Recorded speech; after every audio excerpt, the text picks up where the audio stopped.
Cuma barangkali government itu ialah UMNO. Selagi UMNO sebagai parti yang mempunyai satu kaum saja, ini jadi akan satu amalan di seluruh negara untuk selama-lamanya. Itu satu hakikat dan kenyataan. Tapi yang penting sekalinya kita mestilah itu menjadi satu amalan di dalam negara ini. Kita kerajaan mengkaji bagaimana itu parti politik termasuk UMNO dan juga institusi-institusi yang lain yang itu terdapat di negara ini memainkan peranan di dalam tahap perpaduan negara kita. Kita nak tahulah itu konsep-konsep ini sebagai setakat mana parti yang ada sekarang mewujudkan ketidaksamaan itu kaum dan ketidakadilan di dalam negara. Baik, Yang Berhormat, saya nak tanya Yang Berhormat satu perkara. Yang Berhormat menimbulkan tentang soal UMNO sebagai parti satu kaum. Apakah DAP tidak mencerminkan juga parti satu kaum? Yang tepat, yang persis dan itu di dalam perlembagaan kita memang satu parti yang berbilang kaum, parti yang makmur.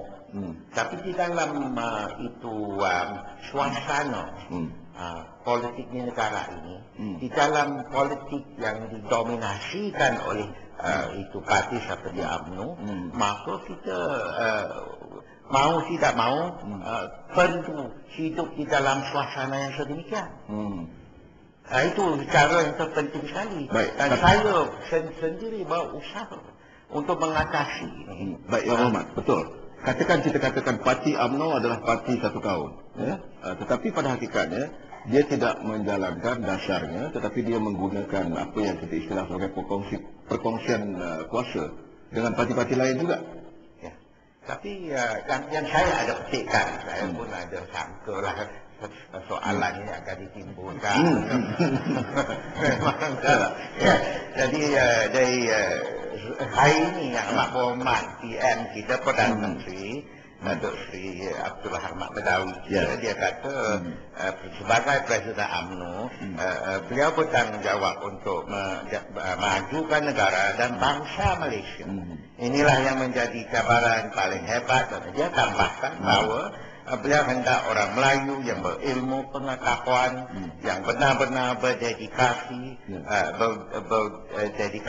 berdiri sama tinggi dengan orang lain, duduk pun tidak rendah daripada orang lain.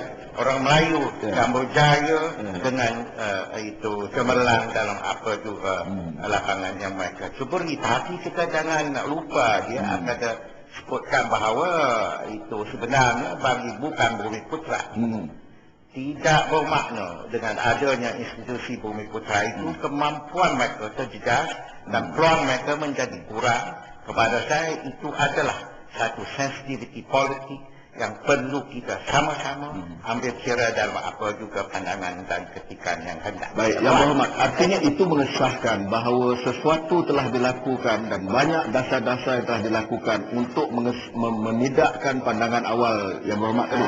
Baik, saya minta Profesor Dato' Tan Ahmad Ramli komen dulu sebelum saya balik lagi. Inilah asas. Terima kasih Dr. Tan dengan kenyataan yang begitu baik sekali. Dan inilah sebenarnya asas kepada politik perkongsian kuasa dan politik akomodasi yang disebutkan, yang dibina oleh Barisan Nasional selama ini.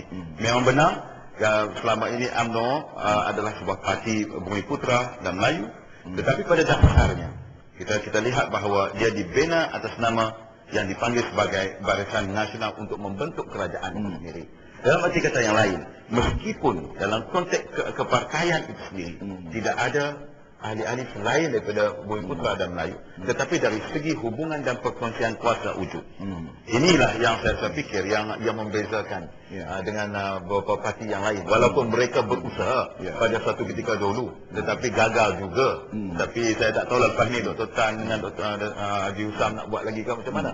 Jadi ini tapi dicuba. Tetapi sejarah telah membuktikan bahawa hanya Barisan Nasional sehingga setakat ini yang berjaya dalam konteks perkongsian kuasa ini sendiri.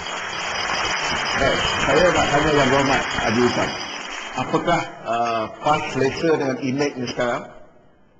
Berkongsi sedikit tentang tajuk tadi. Pada saya, politik perkauman adalah satu perkara yang amat berbahaya. Kalau kita katakan bahawa Barisan Nasional satu-satunya parti yang telah berjaya, apa yang berlaku dalam pergaduhan kaum tahun 69 adalah bukti yang sebaliknya. Pada tahun 69, hanya Kelantan tidak terlibat dengan pergaduhan kaum. Tidak ada satu pun kes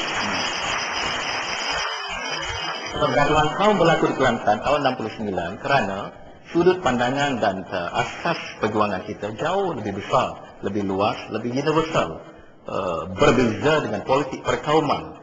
Saya tengok tajuk Tekan Malaysia semalam, minta maaf, UMNO mesti membincangkan agenda Melayu. Sedangkan dalam masyarakat kita, dalam negara kita pada hari ini, bukan sahaja isu Melayu yang kita hadapi, isu peningkatan kejadian jenayah, hilangnya keselamatan, rasa selamat di kalangan rakyat, adalah satu isu yang serius, yang jauh lebih penting daripada isu Melayu semata-mata.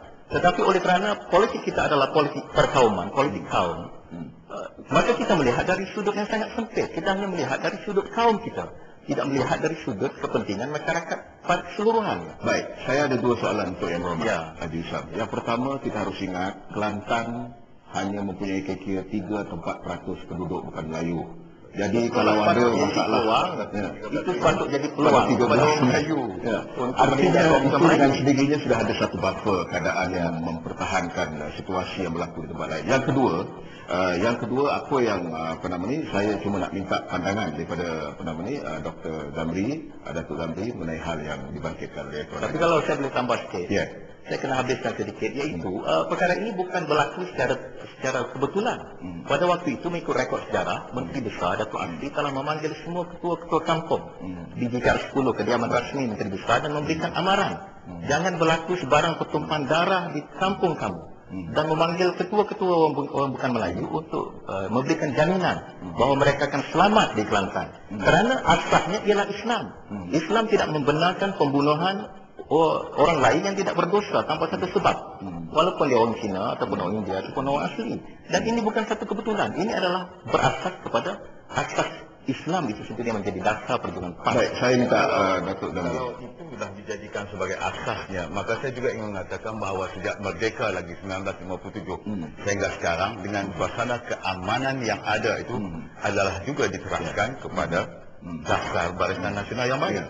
Kerana ia mengekalkan satu dasar sehingga kan kita melihat apabila ada saja sebarang masalah umpamanya yang boleh menggugat keamanan negara, maka satu tindakan yang segera akan dilaksanakan dengan sebaik-baiknya. Jadi persoalan ini saya fikir bukan semata-mata atas dasar selain daripada ajaran Islam itu sendiri dan konsep baik bagi orang Melayu umpamanya, Islam telah mengajar mereka tentang aspek-aspek ini, tetapi juga dalam masa yang sama dengan dasar-dasar yang dilaksanakan oleh kerajaan itu sendiri. Satu perkara lagi, Datuk Johan. Baik, sebelum itu Datuk, saya tahu saya nak ikuti perkembangan. Tapi saya nak tanya Datuk Yang Berhormat Tuan Haji Usam. Saya nak tanya satu soalan. Sekiranya peristiwa 13 Mei berlaku, apakah PAS bersedia mengadakan dasar seperti dasar ekonomi baru? Kerana kita tahu bahawa salah satu daripada puncanya masalah pada ketika itu adalah kerana masalah kemiskinan orang Melayu.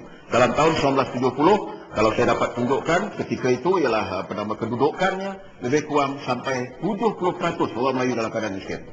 Soalan ini sangat menarik. Sebenarnya kalau kita tengok, apabila pendekatan kaum telah digunakan dalam penyelesaian masalah ekonomi, sekali lagi menemui kegagalan. Selepas pelaksanaan 20 tahun dasar ini, kita lihat bahawa pencapaian orang Melayu masih gagal. Sebahagiannya ialah kerana peluang-peluang perniagaan itu diberikan atas asas pertimbangan politik. Diberi pada pemimpin-pemimpin politik yang jual kelulusan ini. Bukan mereka pandai niaga, mereka hanya ada connection politik. Artinya yang itu kegagalan kerana kita mengasaskan kepada pendekatan kaum. Yang Berhormat, saya cuma nak tanya Yang Berhormat, apakah Yang Berhormat akan melaksanakan dasar seperti dasar ekonomi baru untuk menyelesaikan masalah disparity pendapatan di antara kaum? Kita akan